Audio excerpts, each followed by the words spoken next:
Oh, Ruby before this? No, sir. Saw him in this very same room Friday night when we had the defendant up here. As a matter of fact, if some of you will recall, he asked a question from out here in the audience, or answered a question. He's standing right back here, and I didn't know who he was. I thought he was a member of the press, and he told me as we walked out of here that he was a nightclub operator here.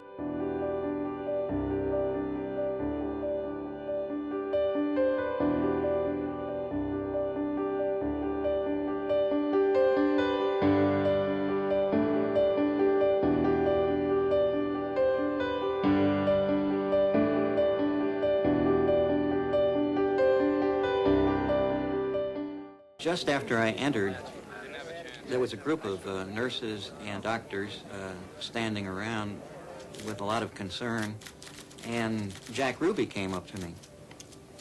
He said something to the effect that, "Isn't this just terrible?" And he looked as if he was extremely distressed.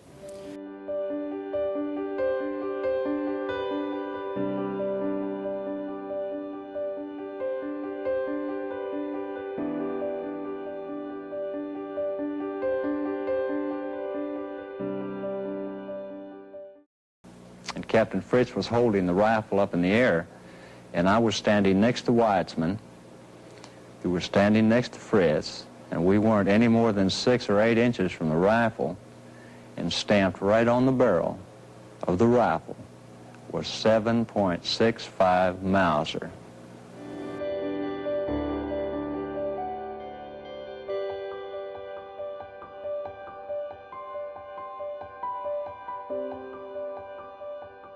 Agents did come, and when they did come, they fingerprinted.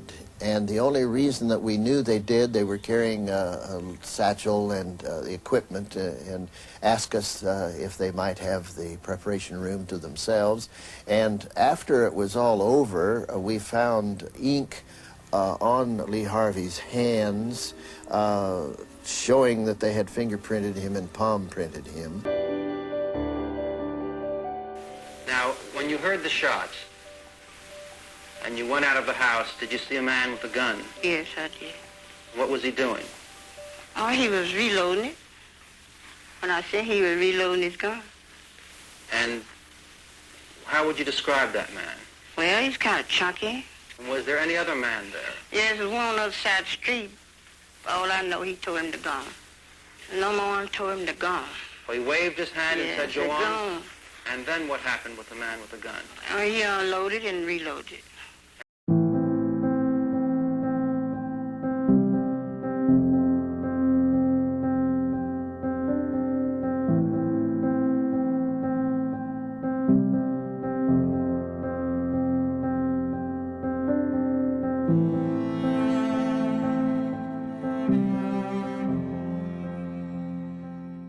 There were 3 shots, and these were spaced with 1 shot, then a pause, and then 2 shots in very close order, such as perhaps almost on top of each other, while there was some pause between the first and the second shots. Did you tell that to the Dallas police? Yes, I told this to the police, and then also told it to the FBI, and also I had a discussion 2 or 3 days later with him concerning this, and they made no comment other than the fact that when I stated I felt like the second and third shots could not have been fired from the same rifle, they reminded me that I wasn't an expert, and I had to agree.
three, seen four, seen about the same thing as the shots. The smoke came from behind the hedge. And I saw a puff of smoke still lingering underneath the trees in front of the wooden fence. And this is where I saw the smoke from the third shot. The Warren Commission published just a very small portion of your testimony and used your testimony as proof that no shots could have come from behind the fence. Did they accurately and fairly use your testimony? They are wrong, because my testimony, and I made it very clear, that there was a fourth shot fired, and one of those shots came from behind that picket fence.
I first saw the pictures of the president's body, so-called wounds.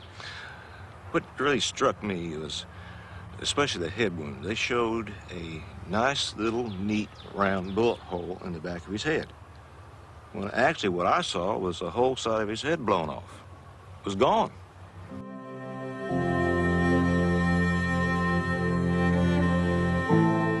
I thought I recognized the voice, but at the same time I could not put a face or a name with the voice. And as we talked, he began telling me that we needed to change the plans on moving Oswald from the basement, that he knew of the plans to make the move, and if we did not make a change, the statement he made precisely was, "We are going to kill him."